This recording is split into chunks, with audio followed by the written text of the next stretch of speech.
Hello, friends around the world. My name is Brandon Neighbor. Welcome to the Naberhood, where we have switched on, fun discussions with some of the most brilliant, successful, experienced, talented, and highly skilled sales and marketing minds on the planet from the world's fastest growing companies. Enjoy.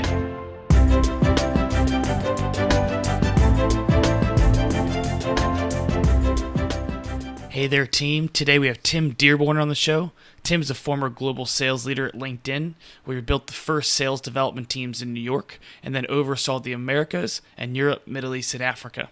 After LinkedIn, Tim was also the head of sales training for the Americas at Facebook. He's also worked for companies like Yahoo, Hearst, Percolate, and more. Currently, he is the co-founder of Bandits of New York, a creative shop that focuses on enhancing your employer brand by creating custom kits with unique offerings built and designed by them. They're a one-stop shop for all things swag related, and their goal is to help organizations create a strong, lasting impression for their employees and partners. Outside of work, he's a fun-loving dad, coach, and member of the board of directors for the Brooklyn Lacrosse Club, a not-for-profit organization that helps remove barriers to the game of lacrosse in Brooklyn, New York. Here we go. Tim, awesome to have you on the show. How are you today? I'm doing well, Brendan. How you doing, man? Yeah, I'm doing especially well. Thank you so much for your time coming on the show. Absolutely, man. I really appreciate it. Thanks for having me on. Yeah. All right. So here, what we're going to do is we're going to hop into your childhood a little bit. We're going to talk for a few minutes about what you were like growing up, some of your interests, some of your hobbies, and we'll go through what you were like at school. And then we'll ultimately hop into your career. For about 80% of the conversation, we'll talk about your career journey. Is that okay? Yeah, man. Sounds great. That's why Excellent. Let's do it. So Tim, as a kiddo, I know that you grew up on Long Island. You haven't left the accent completely. I wish you would have kept even more of it. But Franklin Square, Franklin Square, New York. What was Tim like as a kid? And tell us about some of your interests and some of your hobbies as you're growing up. Yeah, for sure. It's man. So I think growing up on Long Island was an incredible experience. I grew up right across the street from my cousins, my aunt's uncle. So it was a lot of fun to kind of just, back in the 80s, just walk out your house, crossing the street, knock on the door. You'd see the bikes in the front, so you knew that they were home. So it was always you were always surrounded with people, right? You had friends, and we had a really, really interesting and fun neighborhood. And, there were kids around the block, kids across the street. So there was this group of us that, always hung out. And it was playing hide and seek, manhunt, playing football, playing lacrosse, as you do on Long Island.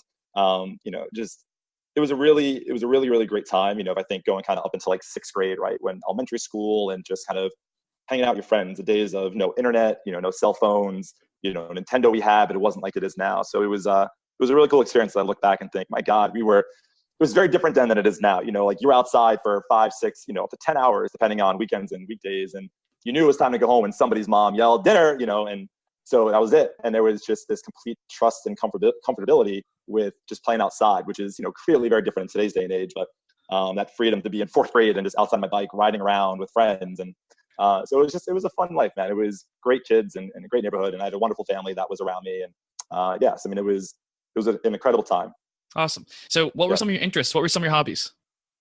Lacrosse for sure. I think I started playing lacrosse in third grade. So I did a camp right beforehand. My brother had played in college, and growing up, my brother was kind of like my idol. And, he's the one that kind of opened up the door to me for my love of music and classic rock and lacrosse, and just kind of seeing him with his 80s mullet and his like old school lacrosse gear and kind of just being who he was. It was something that I was like, oh, I want to try this game out. And it was just a sport that I connected to greatly, that I loved playing, and I had formed a lot of bonds and friendships from it that still some of those guys that I played with in third and fourth grade are some of my best friends today. And I think I love the hustle. I love to, I always thought of myself as like being creative, whether it's, selling things like at a yard sale or something like that, or like, swapping baseball cards and trying to kind of just like, all right, what can I get for this and what can I get for that? So I always had this mindset of just like this creative approach and, just having a lot of fun and playing sports. So that was really a lot of like my early youth. Yeah, cool. That's awesome. And before we jump into your decision to go to University of Hartford, what was your family like growing up? What was family life like? My family was incredible and is incredible. I think as you get older, you look a lot back in life in hindsight. And when I was young, my mom was diagnosed with cancer. And I think I was in 7th or 8th grade when she was like diagnosed first, and we found out the news. And my parents were separated at the time. So it was my mom, I had an older brother and older sister, and, this amazing kind of network of family. And I remember kind of, that 8th grade to like 11th grade experience of going to different hospitals, being there for her, going through the chemo. It changed life for me for the rest of my life. And I remember going to Sloan Kettering out in Chicago with her. I remember going to the ones in Manhattan. The most interesting thing to me was how you could never tell that she was suffering the way that she was. She showed up. She always showed up. She was just the most inspiring woman I've ever, not even just woman, person that I'd ever known. She was an original kind of like badass woman. You know, she worked for Nintendo and British Airways. So her working for Nintendo was like, made me the coolest kid on the block. Because obviously there was insight, there were games and all that kind of fun stuff. But she just did what she had to do. And she was the most loving woman. And a good friend of mine, by the name of Matt Baker, we were talking once about kind of just mentorship and people that kind of just have inspired you. And one of the conversations we had where it was, this is years later, was around, do you make the room better for being in it, right? And I've talked about this a lot in meetings and sales and everything like that. And I mean, she lit up a room. So when she was there, her presence was felt. And I think to me, it's something that I've always prided myself on, never trying to do that, just always trying to be myself. And then you don't always have to be the best person in the room. It's just, do you make the room better for being in it? And when he and I were talking about that, I thought a lot about her.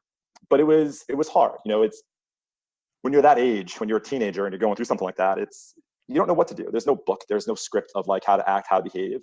And I was fortunate again to just have a very good upbringing with, you know, amazing aunts, amazing uncles, people that were in my life that were just there for everybody.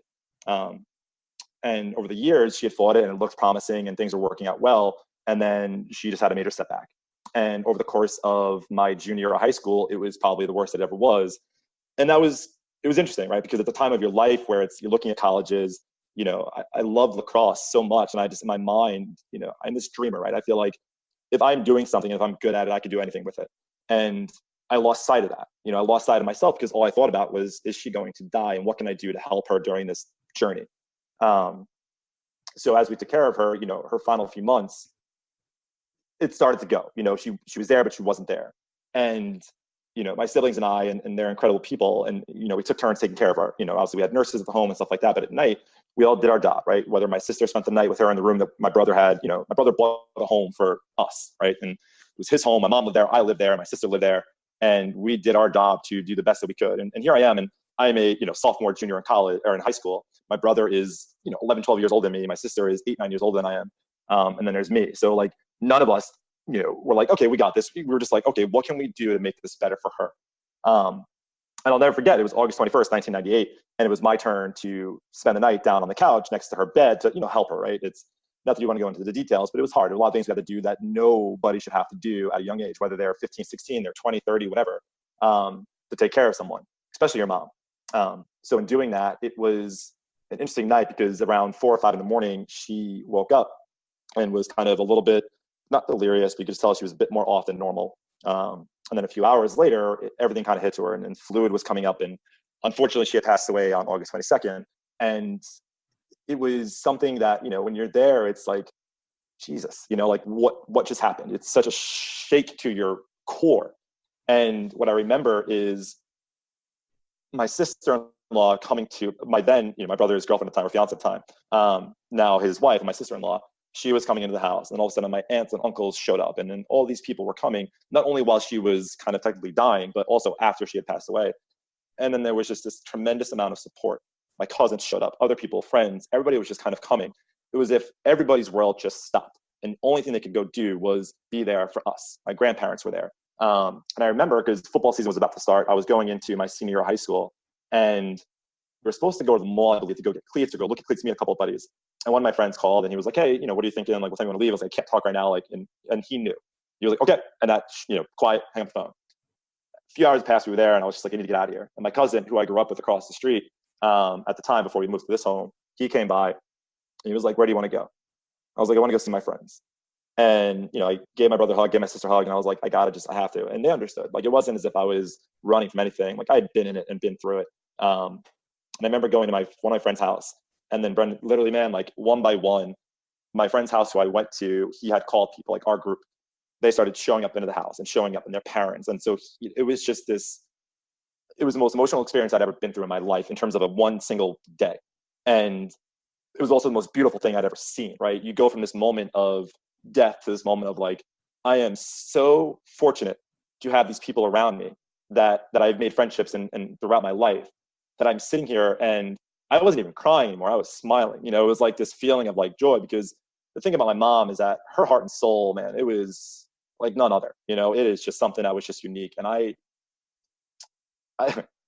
got that from her. You know, I made sure I took that, you know, when I was young and as I went through this life and when she was dying from this. Like, I took that because that's what I saw. I saw the realest of moments of people's lives with her.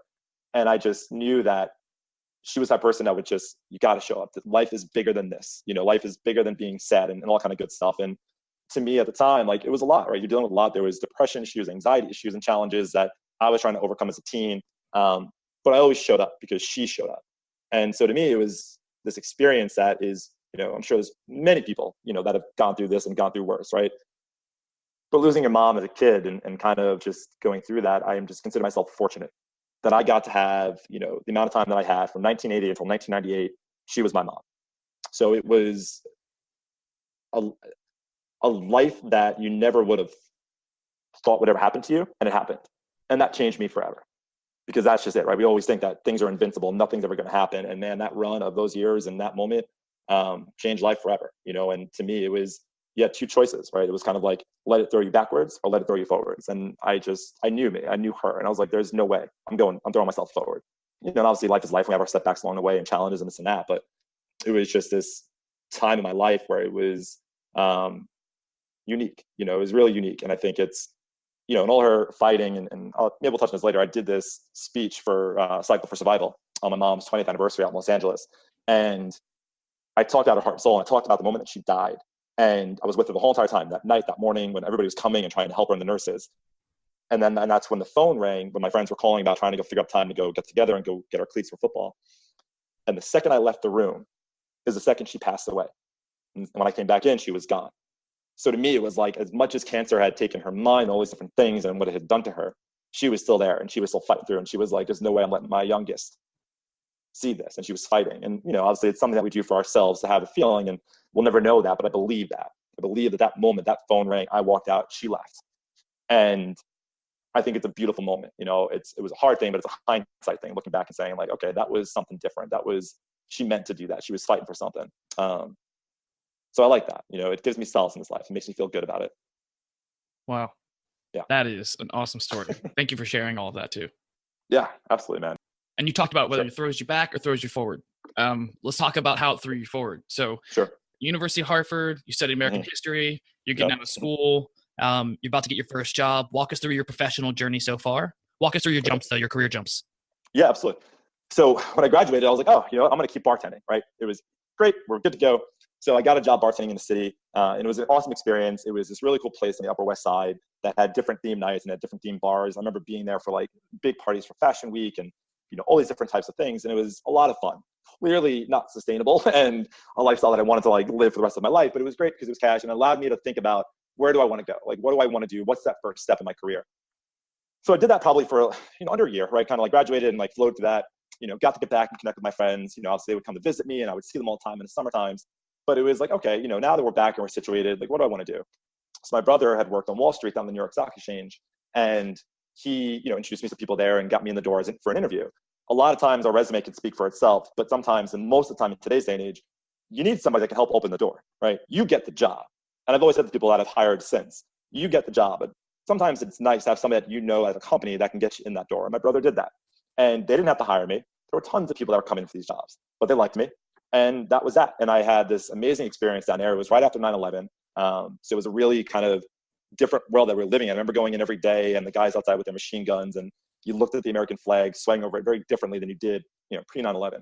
And, you know, obviously the irony of all this is that we're doing this on 9/11 today. And it was just this pride that I had being at this like American iconic institution and going through all this and the security and being down there with all these people that have been there for years. And it was just a really unique, chaotic, but fun and controlled environment, right? You're dealing with millions and millions of dollars and trading and people yelling. And there they just believed heavily and kind of just thrown you in there. Like, who's going to step up? Who's going to be the person to come off the quote unquote bench and take that job and run with it?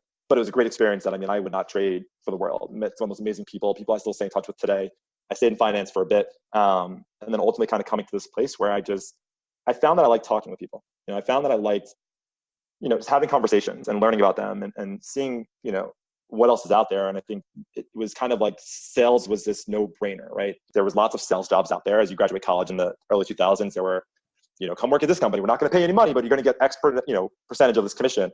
And like, that didn't seem, you know, smart. So at the time, so I just kind of, you know, looked at different opportunities, worked at this company that was in sports publications with one of your other guests, Nick DeMarinis. Happened to actually meet him there. And it was just pound the phones, right? Pound the phone, sell advertising space at programs for, college games, professional sporting games. And it was just churn and burn, right? No internet access. Just once you walked in, you like basically hit the clock, sat down at your desk and started calling. And what was cool about that was that you learned how to handle every single objection that was thrown at you. Not that you would get it every single time, but you could keep going. You can keep engaging. And what I love about that is that it kept you very scripted and kept you very honest, and it taught you hard work, right? We were making 100, 200, 300 calls a day. And there was just, no cell phones. Like, you would get yelled at if you're on your cell phone. And to me, that was fun. Like, it wasn't like this, oh my God, terrifying. Like, it wasn't ideal in the scenario of what I wanted for myself. But man, it taught me discipline. It taught me how to really listen to people in a scripted manner. And I tried to figure out what I could do with all of that. And Nick DeMarinis, who I had met at the company, he and I became close then, and he had just gotten a job at Yahoo. And he was like, hey man, he's like, why don't you look over here? It's kind of like in that software sales aspect. It was Yahoo Hot Jobs, which is a section of Yahoo that focuses on recruitment advertising, right? Posting jobs, trying to find resumes, all that kind of good stuff. So back in 2007, before LinkedIn was anything, and you're competing with Monster and Career Builder. So it was a really, interesting opportunity, because again, going back to knowing somebody. My brother helped me get in the door to New York. Nick helped me get in the door at Yahoo. So you're at Yahoo. Walk us through the roles you had there, all the way through LinkedIn, Percolate, Facebook, Hearst Muse, Talavest, and all the way up to Bandits of New York. Sure. Yep. So Yahoo was great. I got hired there. Was a sales rep. Started off in this really awesome team. Had made some great friendships. Had some really, really great leadership there. And it was an awesome environment. I got to learn a lot about the space and the recruiting space. And it was really interesting to me. I liked the idea of helping companies try to find good talent. And it didn't hurt that there was commission involved, and it was like a set base salary. So it was like this comfort level of like, no, okay, well, at least there's a check coming, so I don't have a good month or quarter. But Yahoo was great because we were Yahoo. We were third in line, right? There was Monster and Career Builder, and they tended to flip flop with each other in terms of like number one, number two. And then we were always third. So there was this kind of feeling of, well, let's just go get it, right? We're not competing at that level per se, but there's an opportunity to take money away from them and bring it to our way. And Yahoo was a great environment, great people, really interesting structures around verticals, right? Focusing on staffing and recruiting agencies, focusing on the corporate businesses, SMB and enterprise, focusing on what they called and considered like their majors account, which is like that elite kind of Fortune level type companies. And there was opportunity for growth, which is what I think all of us were really interested in. It wasn't kind of like this sales floor where you're all selling and blah, blah, blah, and chaos is ensuing. It was kind of like, well, hey, if I do this well, I can see that down the hallway that's where I could end up going. And so it was it was just a really, really cool, interesting time. And for a couple of years that we were there, I think it was almost 4 years, had grown through it, became like a senior account executive, was on this really awesome team, made some great relationships. And ultimately what ended up happening was that Hot Jobs was acquired by Monster. And to go into that, it was kind of like, well, what else is out there? And I had a colleague who was actually interviewing at LinkedIn at the time because they were looking to expand into their New York office. LinkedIn was a thing. I had a profile. But what I realized there were people I was talking to trying to sell to that were asking about LinkedIn. What are your thoughts on LinkedIn? We've been contacted by them. Do you think it's something worth looking into? And me at the time, I was like, no, like you need to buy Yahoo Hot Jobs. But what I also learned is I was like, what? It's an interesting model, right? It's this idea that it's this platform for professionals to connect with each other and see what's out there in a way that had never really been done. So my colleague was interviewing there. I was used as a reference for him, and I'd gotten a call from a leader at LinkedIn by the name of James Volpentest. And I remember talking to him, and man, did he do a job. Like I was talking to him, I was like, yeah, this guy, he's a great rep, great hire. And James had asked me a question. He goes, kind of like, are you looking? And I was like, not really. He's like, what do you want to do? And I was like, huh. I was like, I think I want to lead. And he was like, why? And I remember kind of walking him through it. And I said, to me, sales is great, right? It's fun. It's money. You're talking to all these different people. I was like, but I like helping people. I like trying to make them feel like they're better than what they think they are, right? Or if they think they're great, make them feel even better, but humble, be humble with it. And so James and I kind of just started this narrative and these conversations around that. And honest to God, like after the acquisition, I wasn't really thinking about leaving. So after a few conversations, meeting with James, a couple of leaders that were there, Mark Labasco, Scott Nelson, all guys that are still there and just absolute rock stars, I realized that there's something here. And as they were looking to open up their first New York, like kind of sales team within the talent space of selling, recruitment advertising and an opportunity to companies, James said something to me that I'll never forget. And it was basically, if you come here and do your part, I promise you'll get the part that you deserve, something of that nature. And basically meaning that like, he knew I wanted to lead. He was like, come in here and help us build this culture in this New York office that we have not done yet, and be a part of this first team that we're putting here. And I was inspired. I believed him. I trusted him. And I was like, all right, I'm in. So February 11, joined LinkedIn, became an account executive. That was tough, man, because LinkedIn was not a household name that you were trying to sell, but I was used to that with Hot Jobs. I remember you being in Chicago, and you guys had some really top performers there. And here's this New York office. And we had some pretty big names from like coming into LinkedIn, some great people on that team. But it was interesting because it was kind of like, well, why isn't this clicking yet? We're calling into companies and they're like, wait, what is this, LinkedIn? I'm like, no, LinkedIn. And they're like, you guys have a product? I was like, oh yeah. And they're like, tell me, and over time it started to get itself going. And what was interesting is that culturally, we had made this great environment in New York. We had just moved to the Empire State Building. We were on the 25th floor, shared with this architectural firm that all of a sudden was like moving out, and LinkedIn was getting a little bit bigger. And there was this opportunity to go to Ireland, because Ireland was also kind of up and coming in terms of the LinkedIn office. And a guy by the name of Jeff Matthews was one of the leaders that was out there, and he was from Salesforce. And they were looking for some help from the Americas to kind of go out there and help get their teams ramped up and train them a little bit, listen to some calls. So there was me and a couple other guys that were on that team that like raised their hand to go do that. So I remember going to Ireland, and it was Nick DeMarinis and I for that first leg of like the training, and going out there and seeing all the folks that were there in a small office and meeting Jeff Matthews and sitting there and shadowing calls and giving feedback and helping folks at like a very early on age of their careers, right? And also learning a lot about a completely different market than I was accustomed to, right? Culturally, and being involved within EMEA and listening to the different challenges between, talking to somebody in Germany and between talking to somebody in France or in Dublin. So I found that fascinating. But what I found more fascinating was that I had never felt the way I did when I was listening to calls and giving feedback to people and helping them, because they just listened and they responded to me. So that was a moment in my career that I'll never forget, that trip to Ireland, because it changed everything. I remember getting a chance to kind of talk with Jeff and kind of, what he was looking to do in that Ireland office. And he was building out this sales development team, which is entry-level sales. And, there was rumors that they were coming to the US for that. So, that was on my radar. And so when I came back to the States after that trip, I just remember thinking, it was September of 2011.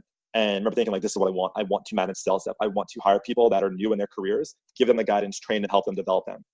Went through that interview process because sure enough, that was something that was happening because LinkedIn was moving fast. And Jeff came to the US and did interviews across the country. I believe, did he go to Chicago to meet with you guys as well? Yep.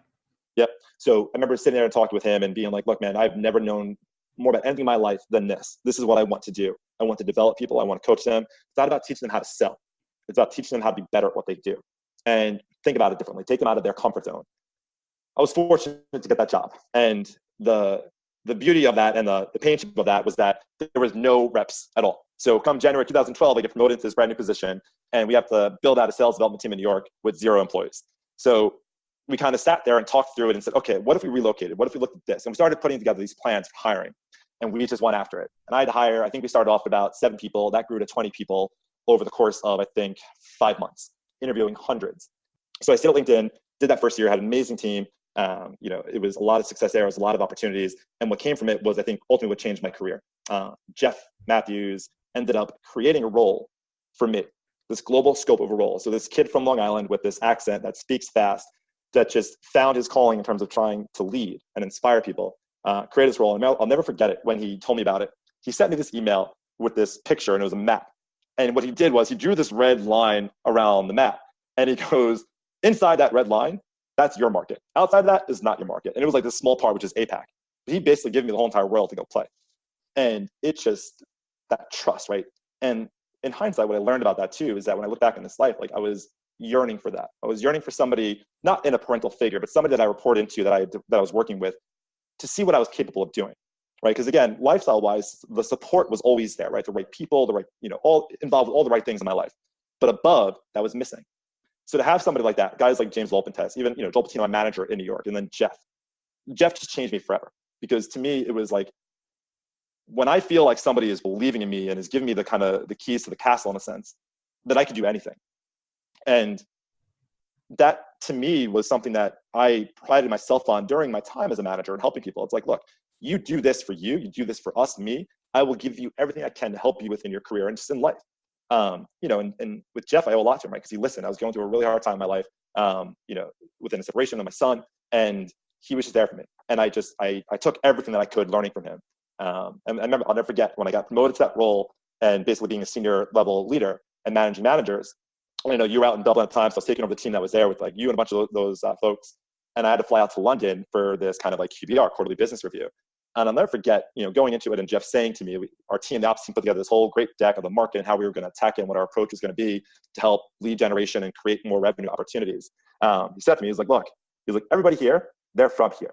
He's like, I'm throwing in a New Yorker who speaks fast to go speak in front of all these people at this beautiful office that we had. I believe it was the former UN building for Cyprus, with this theater, and it was just incredible. And he was like, don't speak too fast. And I was like, oh, dude, don't tell me this as I'm like walking up here.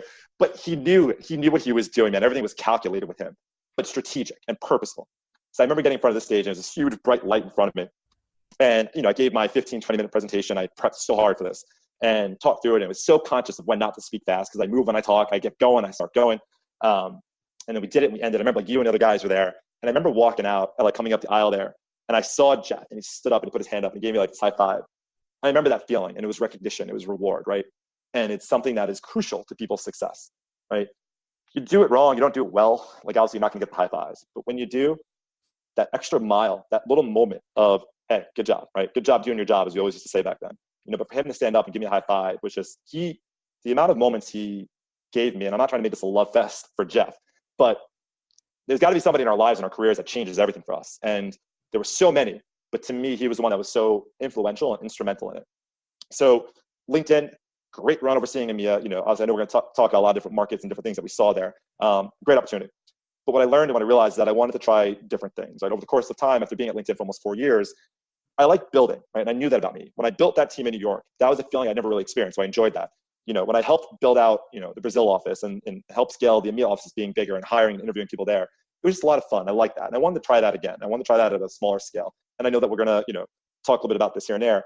But at the same time, when I was going through that, I was dealing with a lot of stuff, right? So it's dealing with depression, dealing with anxiety from a young age, and watching it kind of come in and out of my life. And, I had a son, and at the time, I believe when I left LinkedIn, he was about 3 or about turned 3. It was a lot. There was a lot going on. I was constantly traveling on the road, flying out on a Sunday night and a red eye out to Dublin or to Sao Paulo, and coming back on a Friday morning to make sure that I was there to go pick him up and get him for the weekend and fly out again. Wouldn't trade it for the world, because the experience was incredible of seeing the world. But my goal was to never, ever make him or put him in a situation where he didn't see me, because that was my time. I had him every weekend. And I would just, when I look at it, it was just a lot that was happening personally. And, I don't openly talk about depression and anxiety, but it is a very, very real thing that a lot of people deal with and they live with. And it was something that I was open about at LinkedIn with a few of the leaders when I was exploring leaving. And that was the beauty of LinkedIn, is that they were open to that kind of conversation. Like, they want to encourage you to do what's best for you.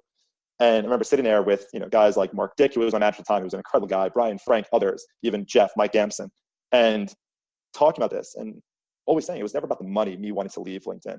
It was about me thinking that I wanted to go build something. I wanted to go start something new and try something again. But in reality was, and I didn't really see it or know it at the time, but like I was so unhappy within myself, right? I was showing up to work every day. I was doing all this stuff, but I had my own things that I had to take care of that I wasn't taking care of. And that decision to leave felt right? The advice I saw, people that I talked to. And ultimately what ended up happening was I made the decision to leave to go to Percolate. It was this awesome marketing software platform that would help companies, automate the process through all their channels of, pushing out their marketing plans. And there were people that I knew that were going there. And ultimately what I felt was, I'm doing this for the wrong reasons. I'm doing this because I'm trying to not deal with issues that I'm having. I'm going to work, showing up every day at LinkedIn, but something was missing in my life, and it was me, right? All the times that you and I worked together, like, I was always there. You and I had some of the realest conversations ever. But I don't think I showed it, that I was struggling on the inside. So leaving LinkedIn, the hardest decision I ever made professionally. And, because of the amazing relationships, the people I had met, the lives that I helped change, the lives that had changed me. To leave was incredibly hard, but I thought it was the right thing. Sometimes you always hear, change is good. Change wasn't good at that time. Change was always good. But at the time it wasn't, because I just wasn't there yet. I wasn't me where I needed to be. So, Percolate was a great opportunity, to kind of go and explore something new and scale and build out a new team, overseeing sales dev and their sales teams on the mid-market. And like everything else out there in this world, sometimes things don't work and sometimes they do. And that one to me just wasn't the right fit for me. And what I realized was that, I have this amazing background that I had at LinkedIn, and I didn't want to do something if I didn't want to do it. And not in a stubborn way or like in an ego way, but to me it was about, look, if I'm here at this company, like if there's other things that I want to do, but what started to click was that I wasn't happy. I didn't know what to do. And I was going to all the courses, the avenues of, therapy and all that kind of fun stuff. But I just knew that if I don't take care of me, I'm never going to be my best self. I'm not going to be able to do the job that people expect me to do at that level that I had done it at LinkedIn. But I also knew that there were things in my mind that I wanted to do in my life. And one of them was, starting my own business. And, when I was at Yahoo, there was a cupcake shop that my ex and I opened up, and it was a great experience and it was an awesome opportunity. I was on the side while I was at Yahoo. And my current partner at Bandits of New York, Viju, he and I worked on a lot of the branding and the marketing for the company or for the business then. And we loved it, man. It was so much fun. And we just had such a great time with it. I loved leaving Yahoo and going back to that shop and, selling cupcakes when I could on the weekends and at night. But he and I had just established this great relationship of like, wow, we work really well together. He's a graphic designer with emphasis and focus on packaging, but across all the spectrums. And so he designed our boxes and stuff like that we gave to clients or people that bought cupcakes.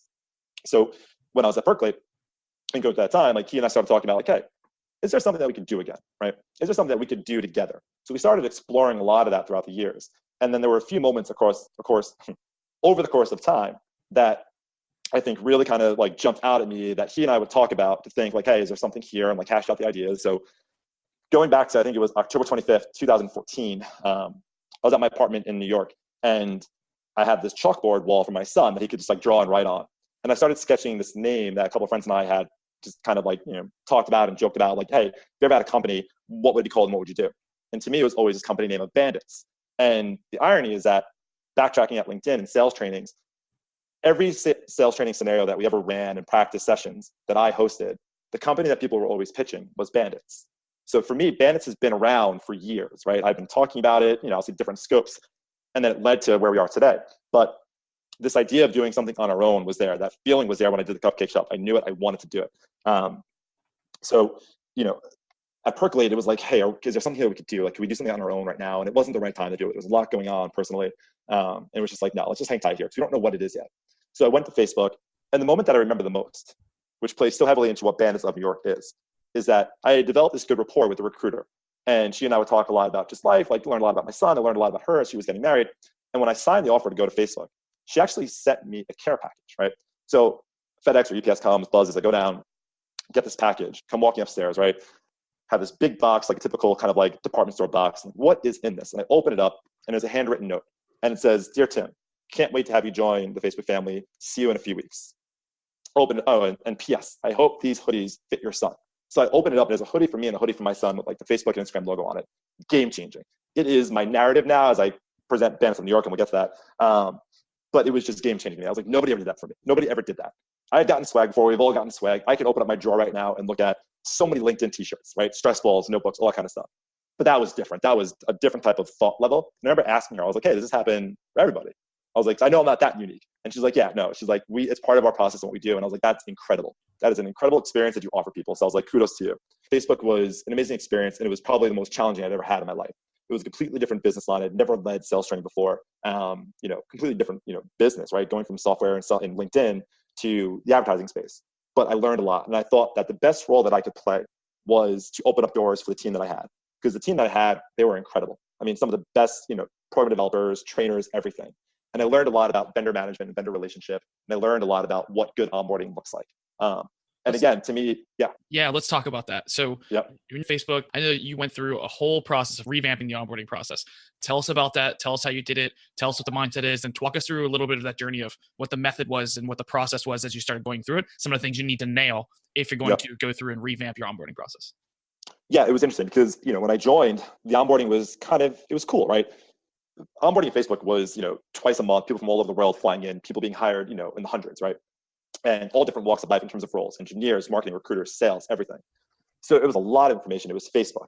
But I'll never forget, day one you walk in, and I mean, strategic as this is, it was just brilliant. Chris Cox is like one of the top 15, starters at Facebook. And this guy is one of the best public speakers I'd ever seen.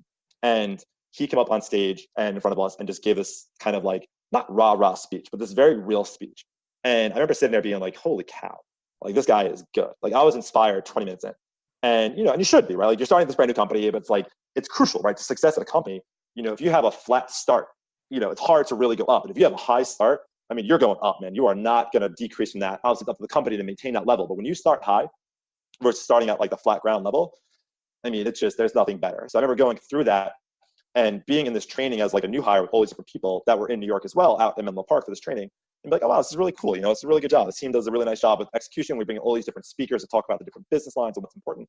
And I was really impressed by that. And again, not having been in training, I was like, this is really cool. But having spoken in front of a lot of audiences and lots of different things, I was like, this is, well done.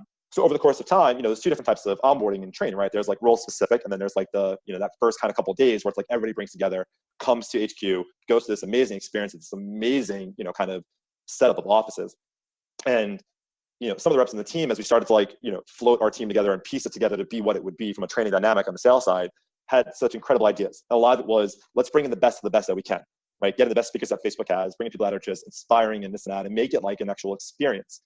And we did, like, took some time to build it out, but we got to this place where we had some of the best known people at Facebook coming in and wanting to welcome in folks, all inspired by like the folks that we had heard from in the very beginning. And it just became very different, right? It was like, look, you're coming to this and you are going to walk away blown away. And that was the goal, right? And I mean, the team that had worked on it was just lights out, like some of the best, in terms of how they thought about it, who they went after, who they got. So the idea was like, look, if people are coming in on day one, are they coming into something? I mean, already excited, right? So you can't mess that up. And your goal is to take it to a next level. So for us, it was like, what can we do that's different? Can we revamp the process? Can we, do we go through the history? Do we do this? We talk about what separates mid-market and enterprise, all that kind of good stuff. Why the verticals? Why they exist? But it was really like, look, let's bring in some of the best and make it fun, because they're going to work the rest of their time here. But if they walk out of here and they are absolutely lit and ready to go, then we did our job.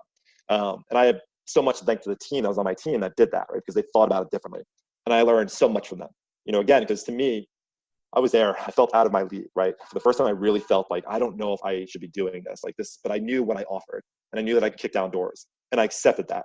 And I knew that maybe I wasn't the right fit, because I am who I am, right? And I think over time, it was just not the right opportunity, not the right fit for me.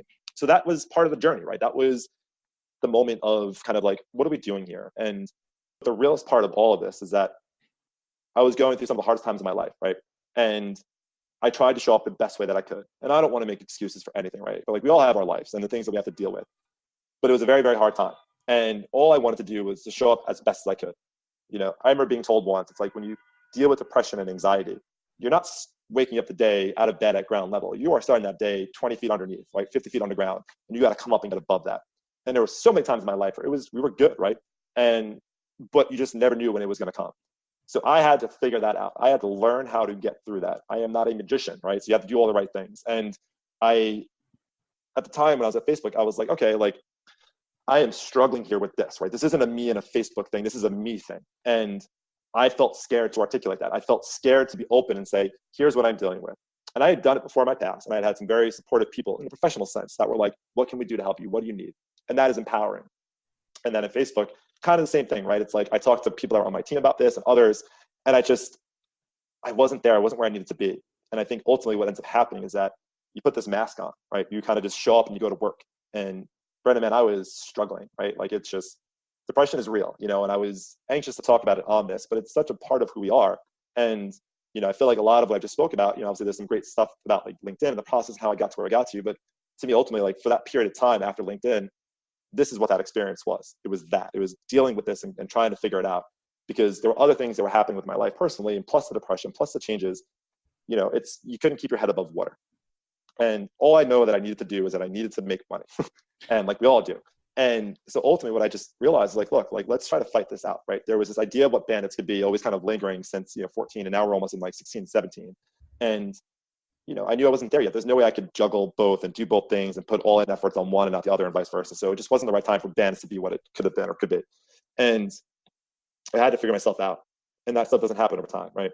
So when I went to Hearst after Facebook, a guy by the name of Mike DeLuca, who is just absolutely an incredible human being, they had reached out to me about an opportunity there. And he used to work at Yahoo again. So again, that connection, the doors, and all the people that we meet in our lives, for better for worse, like, it all plays itself together. And got a chance to work with him directly, because I didn't really at Yahoo. And he was somebody, and I think, I look at my life, you think about like things that you love that you did, things that you didn't like that you did. The opportunity at Hearst was amazing, right? It's Hearst. It's a mammoth. It's a huge company, lots of different, things going on there. And I have this guy that is just an incredible leader, incredible sales leader, everything. And I couldn't step up. I was traveling a lot. I was on the road all the time. Like, flights were getting canceled coming back from wherever I was, to go help train sales teams there. And it was impacting me in a different way, right? With my son, and nothing negative, right? Just not being able to get home on a Friday night is devastating to me, right? It's just, as a parent, your children are everything. And, to know that was my time with him, like to miss, a night, right? To be able to put him to bed, read him a book, get up the next day and like be there with him versus staying in a hotel. It did not happen to me when I was at LinkedIn. It just seemed to kind of keep happening, but it happened enough when I was with Hearst. And that moment happened where I was like, I can't do this anymore. I am struggling. I need to work on me, because I wasn't, I knew it was coming in and out. I remember having a very real conversation with him on a weekend. And, I was like, Mike, I can't make it down. There's other things going on here. And there were. And I remember just asking me, he was like, are you happy? I said, no. He's like, do you really want to do this? And I was like, yeah, but no, I'm not okay, and, this is years ago. And the idea of that with Mike is that he was just so supportive. And so to me, I feel like I let him down, like I failed him. But ultimately it's like, look, I am not okay. Like, I am struggling with depression. I started to put on weight, right? I'd always been kind of 200 pounds. I'm like 6'3.5", 6'4". But I remember that. And I felt that as a failure in myself. I felt like I failed. And I started to feel this, like I was failing. when you go from something that is like the epitome of what you want within your career, that peak of the mountain, right? When I was at LinkedIn, it's hard to not have an ego throughout life after that. And I don't think I've ever been somebody that had an ego. I've always been somebody that just believed in myself. And what happened was that I stopped believing in myself. And that's what, kind of started the spiral. And that's why there was this journey, right? It was almost like a journeyman approach. Same way you see with athletes, where they go from a team to a team to a team because they love it so much. But for whatever it is, they just kind of can't stick it out for whatever that reason might be. And that's how I saw it, and at least especially after it was kind of done. And I said to myself, I said, you know what? I said, I want to do this business. I want to figure out what this model is going to be. And I'd taken some time after Hearst. And, I had a great opportunity to go to the Muse and kind of, again, just, get a job there, meet people like Catherine Minshew and other amazing leaders and try to help them with their sales training. And I knew the value that I could add there. But it wasn't me. I wasn't there yet. Like, Viju, my partner, and I started talking about bandits, started hashing out ideas for what we could do. We talked about, hey, could we be a sales training company? Like, go in and deliver and use his design work and expertise there. And I was just like, I don't want to do that. Like, I don't want to compete at that level. I mean, there's such amazing trainings that are out there. And to me, it wasn't about like me having this framework. Hey, you do this, this, and that. You are going to decrease your sales cycle. You're going to increase your, profits. But I knew that I could walk into a room and inspire people. So to me, it was two different things. And I was like, sales training is not what I want to be doing. I like inspiration. So had a, amazing opportunity with the Muse and did that for a bit. And just, there were a lot of different things that played there and just wasn't the right fit for me. Went over to the opportunity with Talibest again, just because, I needed to keep working and I liked the people that were there and I wanted to do good. But the irony is that I still wasn't there yet. I was on this journey of trying to get myself better and get out of this depression and not get out of it, like snap my fingers, okay, goodbye, right? Been dealing with it since I was 13. But I knew that if I didn't try to understand why it's impacting me so negatively, impacting things in my life where I'm like shutting off. I always shut up for my son, but I was shutting off from the folks that mattered to me the most. And I didn't like who I was becoming. So 60 pounds later, in between the Muse and Talibest, I just was not exercising. I was eating. The amount of Papa John orders at that time on my Seamless were ridiculous. And I remember looking at it one day and being like, holy shit, I have ordered Papa John's X amount of times over the course of 2016 and 17. This has got to stop. So it was right between leaving the Muse and going to Talibest, I was like, focus on you. You have to. Like, I just was putting it off. I was dealing with a lot of different things. And I just started hitting the gym again. And I started getting myself back into this routine. And I just got myself out of this hole and started thinking about what's really most important to me. And I knew that Bandits was looming. I knew that we were kind of honing in on what this idea could be. And it was about me. I had to be selfish. I had to get myself there and to better understand what I was dealing with and how to deal with it. And ultimately, I knew my routines. I knew that dropping my son off at his mom's on Sunday night were incredibly challenging. And that consumed me, and I let it to consume me. So I started putting focus on that. Like Sunday nights, I need to kind of be left alone for a bit at the time, right? Monday mornings, I had to get up early and go to the gym. I had to start doing these types of things that just helped me feel like me again.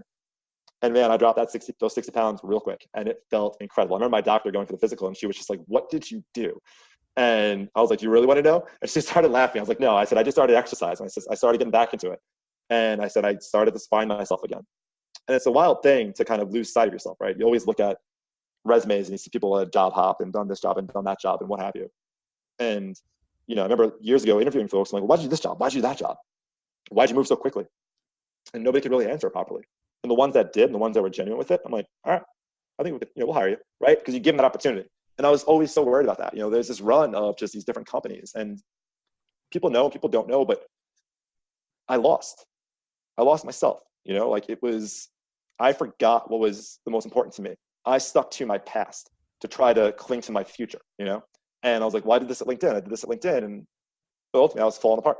It's just, there was a lot of things happening, obviously being a single parent and, going through a divorce and all kinds of stuff. It's not good for anybody on either side. It sucks. Nobody wants to go through it. And, that stuff just takes time, and depression and all that kind of stuff. It took its toll, and I couldn't get out of the hole. And then one day it was just kind of like things had to change. Like, it's in us. We all have it. It's a matter of, do you want to stay there listening to Mumford & Sons, or do you want to get up at 6 a.m., put on your gym playlist and get going? And I just couldn't do that. And one day I just remember the night I was putting together this playlist and I was feeling it. I'm like, okay, this is some good stuff here. Let's get this moving. Let's get it going. And I remember setting my alarm, and I woke up and I was like, let's go. And that was that. And so I was working at Talibest. Viju, my partner, and I had always been talking about Bandits in the background, and we had this idea, and we knew it was ready. We knew it was good based off of our experience. So it was just a matter of time. And so once the stars started to align, I had some freedom and some weight taken off my shoulders in 2018 that allowed me to go be me again. And the pressures of going through a lot of different things within a divorce and stuff of that nature, I was like, okay, there's this dark cloud that's no longer here. Evan's mom and I, my son, his mom and I had always worked to try to make sure that, everything we did was in the best interest for him. But it still sucks. The divorce is never good for anybody. And it was a long time. And once that weight was lifted, I just felt like me again. I felt like me, the guy who was getting up at 4 a.m. to go to the Empire State Building to run a meeting for the MIA team. The guy that was just walking down the hallways of the Sao Paulo office and just smiling and like helping people and listening and talking with them. And, the one who was in Dublin, right, with you and like just talking at night, 9, 10 o'clock in the office or at a bar, I felt like me again. And it was incredible, man. And it was just, I had that opportunity, like I mentioned before, to go speak at Cycle for Survival, to talk about my mom and who she was as a person. And I was fortunate because I believe in this, with Facebook, right? The experience I had and working with some amazing people and learning so much from them, that getting the package that I had gotten, meeting people like Sudi McKeenum, who just became such a dear friend of mine, who I do Cycle for Survival with. And she was the one that got me to be able to speak in front of everybody. These relationships come and go, right? Some of them matter. Like, LinkedIn always says relationships matter. Sometimes they don't, right? We walk past people all the time. We'll never even know them. But it all plays itself out.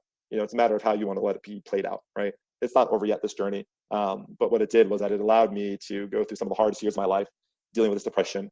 I've never felt better the last 2 years, give or take. It's been me again. And I understand it better now. You go through therapy, you find the things that make it work for you. And when I tell you, it's like, I look back on this life and I think there are some things that I absolutely regret, and wish I could have done differently or done better.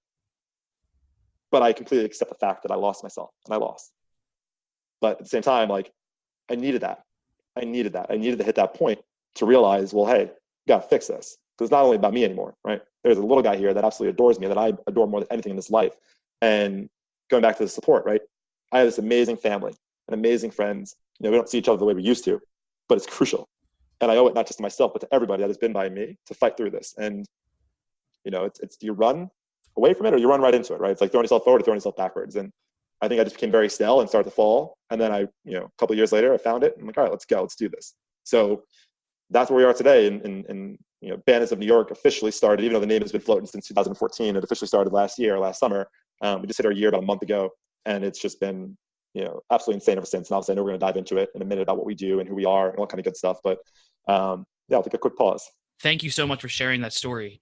When Sure. you're thinking about mental health at work and someone going through depression, anxiety, just any sort of mental health issues that one would go through, because they're so prevalent, and it's something that we do need to talk about. What can managers and companies do to help and show the support that you have felt from those relationships? What are the common themes that the managers and the companies that have been most supportive, what have they done to be able to help you, that other companies and managers need to mimic and mirror?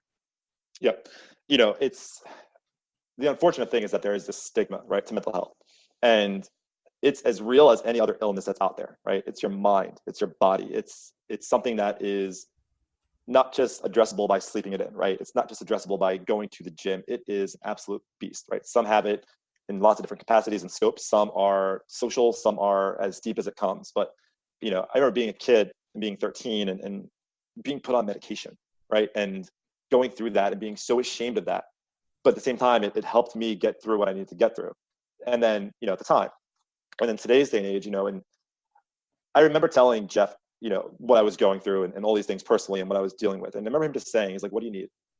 Right? Like, what is it that you need? And maybe that would have been different if I had sucked at my job at the time, right? Like, but I think, in a scenario of like just work, it's so hard and doing all the things that I was doing, like he knew that I could burn myself out, that it could be, it could be something different. And I remember sitting there because like to me, work was everything at LinkedIn. Like I didn't want to leave. I didn't want to take time off. I never did, right? I was always on a plane, some different office, what have you. But he was just like, what do you need? And he just listened, right? Wasn't my therapist. It wasn't anything like that. We just connected and I genuinely enjoyed talking with him. So to me, it was kind of like, listen, right? It's real and it's got to be protected, but it's got to be out in the open, right? Some people are not going to be as open. I mean, this is 2019. I've been dealing with this since I was 13 years old. I've been open about it. Obviously the folks that are close to me in my life, but not at this level, this scale, like a podcast. I remember talking to like, other leaders at LinkedIn and just talking through it. And people ask me like, what are you doing for it? Are you trying to get help for it? I'm like, yeah, I am. Like I'm doing this, I'm doing that. And, there were times where I was and times where it just wasn't working or didn't have time to do it. So I think, from a company standpoint, it has got to be something that is just fully protected and covered. It's got to be open and accepted, right?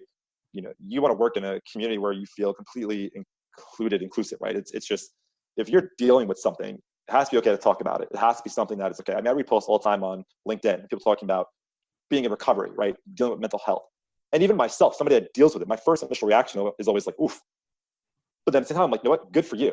Good for you for putting it out there. But not everybody's going to view it in that way.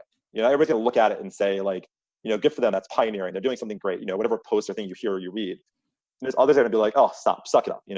It's like, it's not like that, because when you see what you're capable of doing and you see what happens in that world of dealing with depression and anxiety, it's as real as it gets. Again, to be at LinkedIn and to be where I was and to make the choice to leave for lots of different reasons, right? And in hindsight, I often talk about, like, when people ask, like, do you regret leaving? And the answer is yes, right? And it's not because I feel like the decision was a bad decision. It was because there was too much going on. I was dealing with too much. And at that time, as I look back, I needed that. LinkedIn to me was a family. It was a support system similar to what I was used to. And I made the choice to leave that because I felt I needed change. And that's what this does to you, right? You're trying to solve and fix and do this and do that and deal with your depression. And I felt that was the answer. And it wasn't. But what I am grateful for myself is accepting that, okay, you made this choice, now run with it and do it, no matter how hard it is, like, figure it out. So, I think it's, from a company standpoint, it's like, listen better. I've been in scenarios where I've tried to talk about this, where it was completely just dismissed. And that is mind blowing to me. So it's out there, that happens. I think talking to your manager about it is real, right? Being able to say, like, hey, this is what I struggle with, this is what I'm dealing with, but you have to feel like you can, right? Because if you feel like you can't, then that's a really tough place to be in. So it's this acceptance and understanding on both sides, is that it's accepting the fact that that might be the case. And at the top and the higher level, it's understanding that, like, you might have people on your team that are dealing with things that are way out of the control of you. And it's in their best interest and the company's best interest to help them and support them. And I did that with LinkedIn. I remember times there was a shooting outside the Empire State Building at LinkedIn. And it was like 2012, I believe it was. I'll never forget, people were still coming in, people were in the building. It was like complete shutdown, lockdown. And everybody, got in the building, they were safe. And Mike Emerson dialed in, VC of the New York office. And he was like, what do you guys need? Whatever you want, you got it, right? Because people were shook by this, and rightfully so. And, that's what you need. That's what people need. People like that have empathy, that understand, that can listen and really not try to put yourself in that person's shoes because you just can't. Oftentimes, that's what always happens. People are always like, oh, let me just, I don't understand why they're feeling this way. It's like, oh, really? Have you gone through this journey that I've gone through? Have you been dealing with this hereditary illness that we have? It's just, you can't. You have to take yourself out of it and look at it and say, okay, and listen and come back and say, you know what? All right, well, I'm not the one that's going to solve this, but all I can do is be there for them and try to help them out in the best way that I possibly can, right? It's not a matter of screaming from the rooftops like, hey, I deal with X, Y, and Z. It's more about saying, hey, look, like, I need somebody to talk to. This is what I'm struggling with. It's the same thing you would do if you broke your nose, right? Like, you fall on the floor, you trip, your nose breaks. You're just going to sit there and stay at work, pretend like it's not bleeding? No, you're going to go get help. Same thing. And that's the line, right? That's the difference, right? It's just they look at it in two different ways. They're not there, but it's looked at in two different ways. And, to me, it's like, again, I'll never forget Jeff just saying, what can I do? And that's what the companies need to do. What can I do? That's awesome. It. Help them. Excellent. Thanks, mate. I really appreciate that. Sure. Okay. So I want to cap this off by talking about two more things.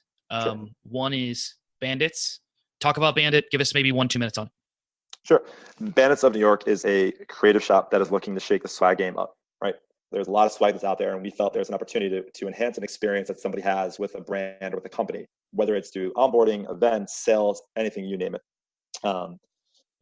The idea of getting something unexpected, right? Thinking about when was the last time somebody left a long and lasting impression on you. That's how we look at it.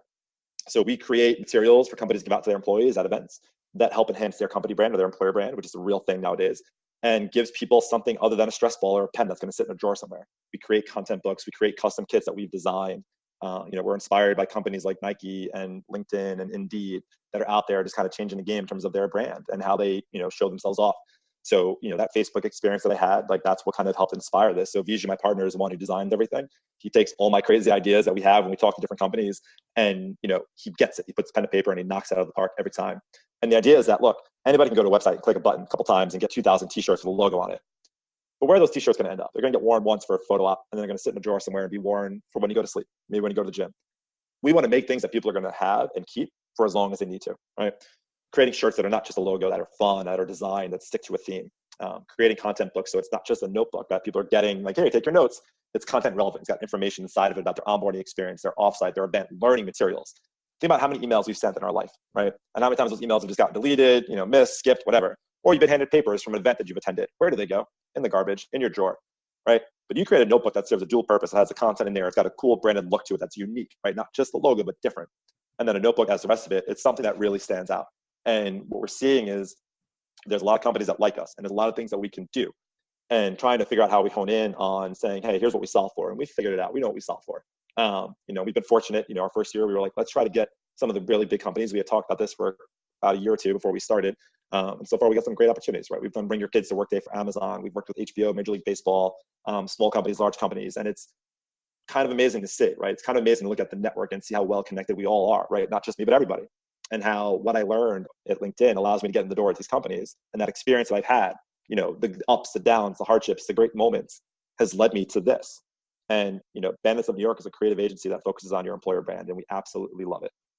Very cool. I love the enthusiasm and the passion, the conviction, the confidence. Last topic, and I just talked about this a minute ago. If I'm going from that sales and marketing leader role to being a co-founder, what are 2 or 3 things that I need to be aware of or that I need to nail as I'm making that transition from working at those companies to out there as a co-founder, founder of a company? To me, the first 2 are, there's a lot, right? So I think the biggest thing is experience. There's visionaries that are out there that understand how to, what they want to do and start a business, and it works, right? We see it time and time again. Companies like Facebook and others that were just, hard, well thought out ideas that just became executed and just flourished. I think for us in this type of idea of starting a business, we relied heavily on our experience. So to me, that was like the number one thing, right? There's a story, there's a credibility factor, and to kind of come in and talk about onboarding and sales recruiting, like the experience to me was crucial. Patience is the other, right? You know what it is you want to do, you figure it out, you don't try to rush it. We didn't rush it. We've talked about Bandits for years, right? But when you start it, it's hard, right? Like any other company, startups fail within the first year. I think it's like 30% of the startup or new companies fail within year 1. And we get it. We understand why they do, because there's been moments where it's like, oh my God, this is really hard. And the other is just kind of explore, right? I don't think I could do this from like a co-founder perspective of having the sales hat, the business hat, the partnerships hat, the ops hat, the marketing hat, all these different types of things. We had a very specific marketing approach, which was just to be absolutely quiet for 2 reasons. One, we wanted to go and get the work and prove it, right? So we can come back and be like, oh, hey, by the way, look what we just did. The other is I had moved a lot in my career in the last 3 or 4 years. So I wanted to prove to myself that I can go and bust my ass and do this, to come back and say, hey, look, I am back. And to me, it was like I just had been building on this idea for so many years, and Bijou and I just hashed it out. So to me, it's like those are the 3 things, right? It's the experience, it's the patience, and it's just the idea that you have to go and try different things and learn, right? Like I forced myself through the hardest times of my life, and it hurt, man. It was hard. But when you can come out on the other side, and you can look back at it and reflect on it and think about the things that you've learned from it, like it's just anything can be done. It's a matter of what it is you want to do. Some people like to play it safe and just kind of get their 9 to 5, do their job, and that is totally fine, right?